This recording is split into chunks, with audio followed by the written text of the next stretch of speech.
Howdy, Ags. Welcome into another episode of Take 5 brought to you by Texas Aggies United. Today, our guest is Lemyah Hylton from Texas A&M women's basketball. We're going to throw 5 different topics at you, okay?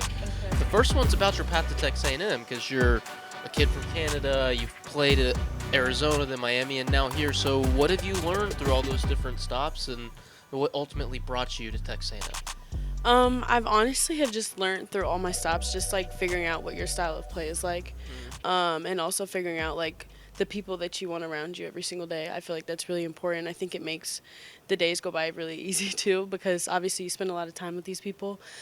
So really figuring out a good coaching staff, a good staff, support staff around you, and also teammates that you actually enjoy being around is a huge factor, as well as being away from home. So when you talk about pieces of your game and play styles, what have you picked and pulled and added to your repertoire before you came to College Station?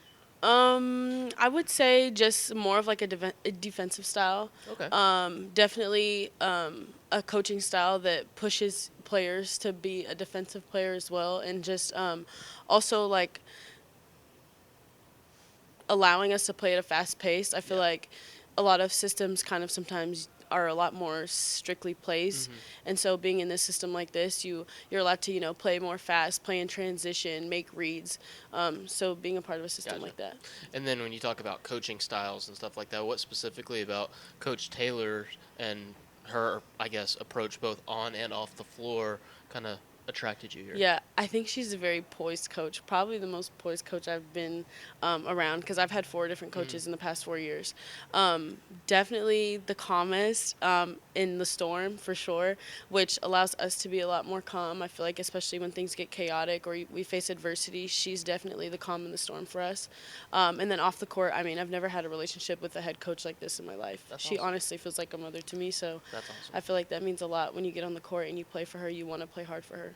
From the outside looking in, like, you can definitely tell she's like a really, really awesome person to play she for is. because she cares about you as a player and, more importantly, as a human being. Yeah, no, she is for sure. Second topic for you. I know we went long there, but growing up in Canada, tell me about that, and more specifically the basketball culture in Canada, because we all think about hockey and that sport there, but the Raptors have won an NBA title recently. A lot of players come from up north, stuff like that. I think the culture there, I think the biggest thing is that the challenging part is that a lot of players, and you see it from volleyball, soccer, basketball, track, a lot of them have to come to America because we don't have scholarships there. And so I feel like the level of opportunity just isn't the same. And, I wish that would change. Of course, like, my brother's a head coach in Agri College, and, even him, like, he has to work 2 jobs. So, like, you seeing the pay and seeing the scholarship part of it is, like, pretty difficult. But, it's a great thing that we have the opportunity to come to America and that we actually do get recruited in Canada as well. What was it like being recruited by American universities up there? How different is that process versus what your American counterparts have to go through? No, I definitely think it's a lot different, just because, like, we have to put our foot in the door to get into, like, American tournaments a lot more, like during AAU, EYBL. I think I was a part of one of the first circuits of Kia Nurse Elite, being the first EYBL team to go into Canada. So to go into America from Canada. So that was pretty huge, but it's definitely a lot trickier. But if you're part of the right program, I don't think it's as hard. Gotcha. Third topic for you now. Y'all just got back from Hawaii. Non-basketball, favorite thing you guys did over there? Oh, watching Joni surf and Meredith surf. That was Okay. probably the funnest thing. And walking around trying to figure out how to get there. Describe Coach Taylor on a surfboard. What was that? Like, paint us a word picture for those of us that weren't able to see it. I mean, I think she was actually really good. I know the waves were pretty hectic in Hawaii. I'm not going to lie. Those were probably the biggest waves I've seen. So I think she did a really good job. And I know you get really tired easily. So I think she's getting a little tired. But she did a really good job. Did you surf at all? No, I didn't. No? I wish. Okay, But no. I got you. Fourth topic for you now. Away from the gym, right? Away from basketball. What are you focused on? What hobbies, interests do you have going on? And really just how do you spend your free time? Because I know you guys in season, you don't have much of that. So it's really important when you do get the opportunity to rest and kind of turn your brain Yep. Recently, my biggest thing has been growing my relationship with Christ. And I would also say just reading a lot has been something for me.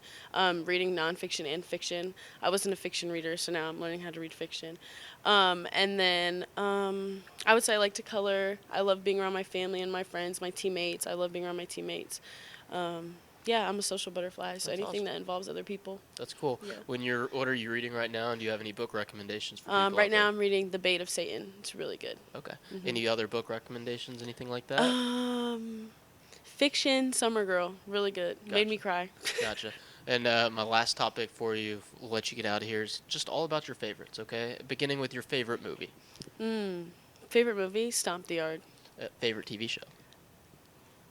Grey's Anatomy, Scandal, anything Shonda Rhimes. Okay. Are you watching anything right now, or are you just watching those shows back? I just finished Stranger Things. Okay, don't tell me anything, because I've Very good. rewatched it. I just finished my rewatch. I'm about to start Of the new, season of the 5. new. I'm Oh, about okay. to start season 5, Okay, so I don't okay. know anything. It's good. It's good. Okay. The next episodes don't come out till Christmas, so Yeah, you're good. You got some I know time. I've got a couple weeks, but I'm trying to stay off Instagram and all that because Okay. I know there's spoilers everywhere. like crazy. And don't go on TikTok either. Okay, but really good. So I've Yes. heard that. Awesome, Yes. awesome. Favorite music? So maybe an artist, genre, song you've got on repeat. I know Spotify Wrapped came out this week. Yeah, mine was really bad. It was all Drake, actually. I don't know how that happened, but probably Rod Wave, and I've been listening to a lot of Maverick City. A lot of Drake. There's like Yeah, a Canadian, lot of Drake. Canadian that rapper. new album got me clearly. So did you? I know everybody's like been posting their ages. Did you remember the age that Spotify gave you? Oh, mine said 22. Okay, that's Yeah, way more right on on. brand. Mine said I was 67.